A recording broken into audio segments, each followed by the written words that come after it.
What I'm saying today is that we don't need the emergency response, a specific focus on COVID, but hopefully we have generally a society that is more respectful of respiratory viruses and collectively does the things that we need to do.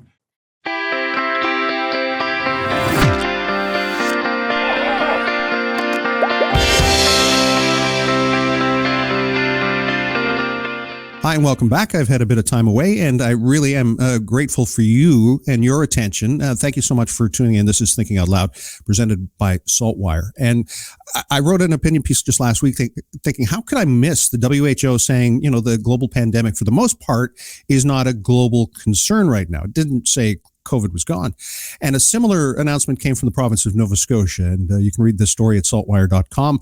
Andrew Rankin wrote this story, the headline which says, Nova Scotia lifts pandemic order, won't take back unvaccinated hospital workers. And it does dig into some of the rationale, some of the reasons why Dr. Robert Strang, our Chief Medical Officer of Health, said that we were going to move forward, but that COVID-19 is still with us. But now, as he said, quote, rather, it's at a stage that we can respond to it and live with it like we do all other respiratory diseases. And I don't know that it changes a whole lot, but it was something that the Nova Scotia, the Association of Nova Scotia Nursing Homes. I said it wrong. I said it wrong because it's Nova Scotia's Nursing Home Association, is it? Nursing Homes of Nova Scotia Association. It's been too long since we spoke. Michele Lowe is here with us to talk about that. And you're executive director of the association? Yes, I am. And the release that I had said that in many ways, nursing homes are welcoming this announcement. Now, again, hospitals say there will be times where masks are required or even mandatory. Why is this a good thing at this point for the people who work in and live in nursing homes in Nova Scotia? Well, first of all, when you compare it to acute care, for the most part, is a very short-term time that people are in and out of hospital. But in nursing homes, it's their home. So in our homes, we want to feel comfortable and we want to be able to see the faces of the people who are caring for us. And so this has been a long time that we've been masking in nursing homes and long-term care facilities across the province, well over 3 years. And when you stop and think about it, we have had residents admitted to long-term care homes during that period of time that have never seen the full faces of any of the people who have been caring for them. And we have had staff who have also joined the teams of many of these nursing homes who their colleagues and coworkers have never seen their faces. So it not only brings that personal side to it, which is a welcome news, but it also, as we enter into the summer, for those of your listeners who have never worked inside a facility where they've had to wear a mask the entire time that they have their full work day, it is very uncomfortable. It is very warm. And particularly in some of our older facilities where we do not have any kind of cooling system, it can get very hot in the middle of July and August. And when you're wearing a mask and you're providing personal care and moving and lifting, it becomes really uncomfortable.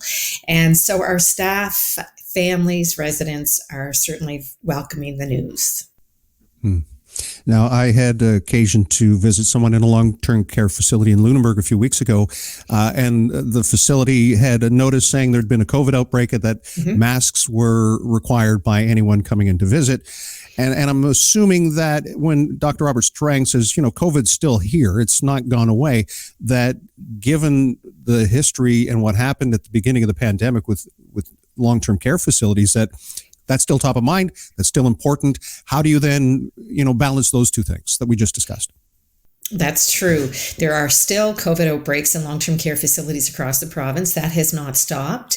And so we will continue to adhere to all of the infection prevention and control measures that were laid out during the pandemic that we must follow. So I'm not surprised at all to see that sign was on the door, and that will continue. So those have not changed. If there's a COVID outbreak, that masking requirement will continue to be the same.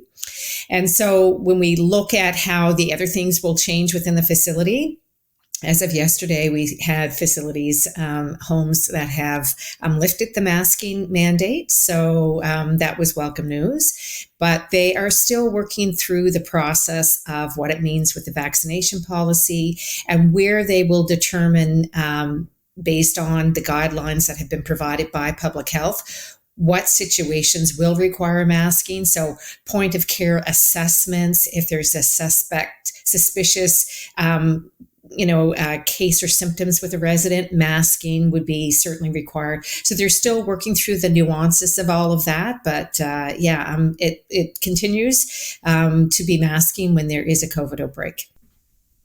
Yeah, I think most of us, for the most part, have stopped wearing our masks. The public health guidelines have been relaxed for quite some time. But in cases where it either makes sense or, there are vulnerable populations, and I don't think there are too many people who are uncomfortable with that, especially given the kind of person who is, attracted to and is working in the environment in which you work. So, Michele, as you said, just so I'm clear, there are still some places where it may still be a policy that you have the first and second vaccinations?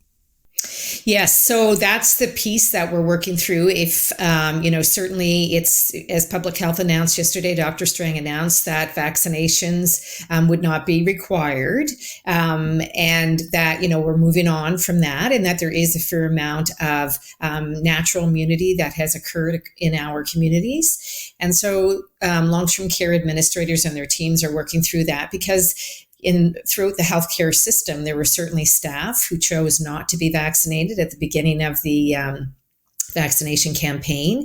And under the guidelines of that time, public health had said no one could work within a healthcare setting without their vaccination, their primary series. And so for some staff, they had to leave their long-term care facilities that they were attached to. And so now what we're seeing is that discussion around the return to those staff back into those long-term care facilities. And, whether or not there will be a requirement moving into the future with vaccination is up to those particular operators to determine that. So that's kind of what they're working on right now, is really mulling through how they will approach that. Looking back, what have we learned through the pandemic, through COVID-19, and how is that impacting or affecting planning going forward for some other potential outbreak of a virulent strain of anything? Fortunately, what we have learned has been tremendous lessons around infection prevention and control in general in long-term care. We saw during the pandemic huge investments from the federal government and our provincial government in terms of building capacity of knowledge and identifying staff within long-term care facilities to take on that role as the infection prevention and control nurse, and really looking at best practices using the guidelines that were presented to us by public health.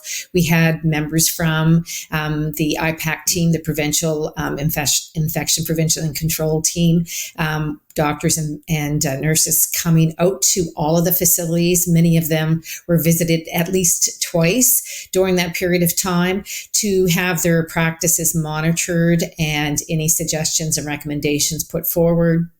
And so there's been a tremendous amount of knowledge that has been shared in our sector, and really excellent practices that we have adopted. So that has definitely been one of the huge pluses for our sector when it comes to that level of investment and knowledge.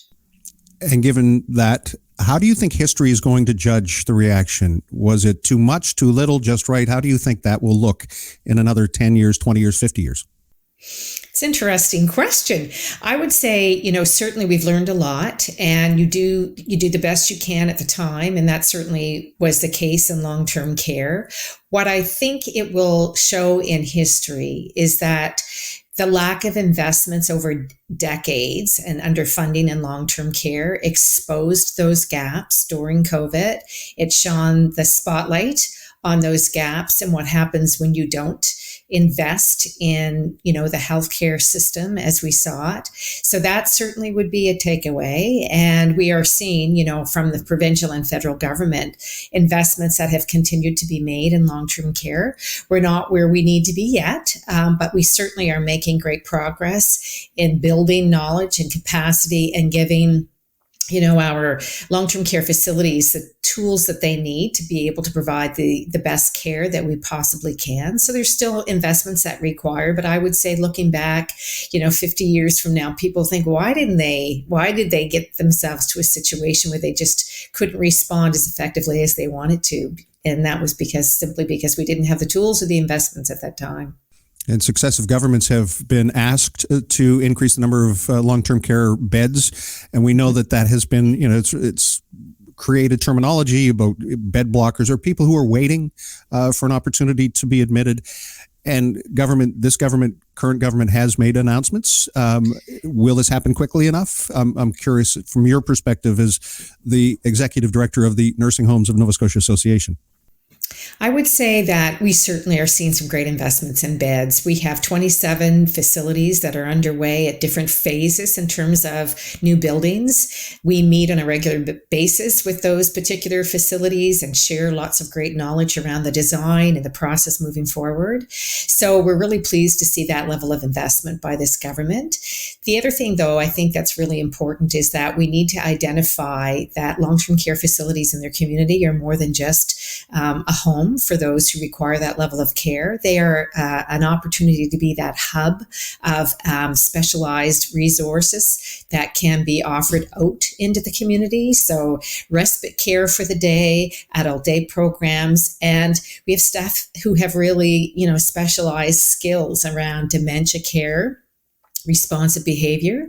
And so from that, I think that we need to look at what are the other ways in which we can support our community and delay admission into long-term care if possible, and even prevent admission into long-term care for those who want to remain in their own home. So what are the services that we can be offering?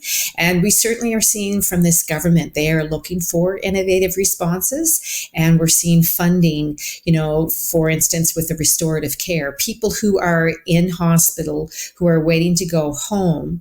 And if they can't get out sooner because they need to be able to have some level of support, they decline in acute care. So we've just seen announcements last week around having OTs and PTs brought into acute care settings to help seniors maintain their physical ability to move. And, those are things that are really important because that decline can happen quickly. And then while they may want to have moved back home, they now have to be able to go into a long-term care facility. So there are different innovative approaches that we need to think about.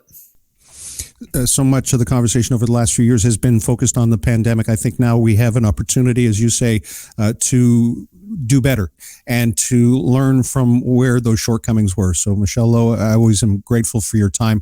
Anything else that you want to add before we conclude?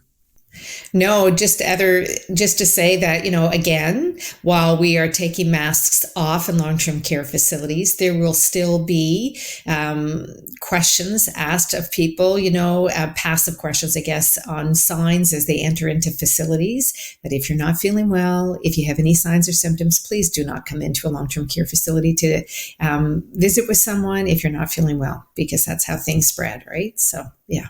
Absolutely. Thank you so much as always, and we wish you well, and we appreciate the information. Thanks so much.